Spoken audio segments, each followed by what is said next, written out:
గిరిజన ప్రాంతాల అభివృద్ధి కోసం సరికొత్త కార్యక్రమానికి ఏపీ ప్రభుత్వం శ్రీకారం చుట్టబోతుంది. అడవి తల్లి బాట పేరుతో గిరిజన గ్రామాల పూర్తి స్థాయిలో రోడ్లను అభివృద్ధి చేయబోతుంది. AP deputy CM Pawan Kalyan చొరవతో ఇందుకు అడుగులు పడబోతున్నాయి. ఇందులో భాగంగానే అల్లూరి సీతారామరాజు జిల్లాలో ఆయన 2 రోజుల పాటు పర్యటించనున్నారు. ఇవాళ రేపు ఈ జిల్లాలో పర్యటించబోతున్నారు పవన్ కళ్యాణ్.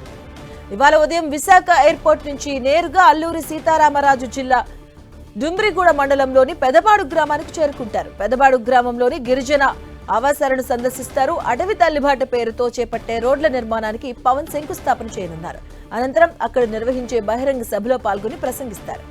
ఇక రేపు ఉదయం అరకు మండలంలోని సుంకరమిట్టికి వెళ్తారు పవన్ కళ్యాణ్. అక్కడ నిర్మించిన ఉడెన్ బ్రిడ్జ్ ను ప్రారంభిస్తారు. అక్కడి నుంచి విశాఖపట్నం ఇందిరాగాంధీ జియోలాజికల్ పార్కు చేరుకుంటారు. అక్కడ ఎకో టూరిజం పై సంబంధిత అధికారులతో సమీక్ష నిర్వహించనున్నారు.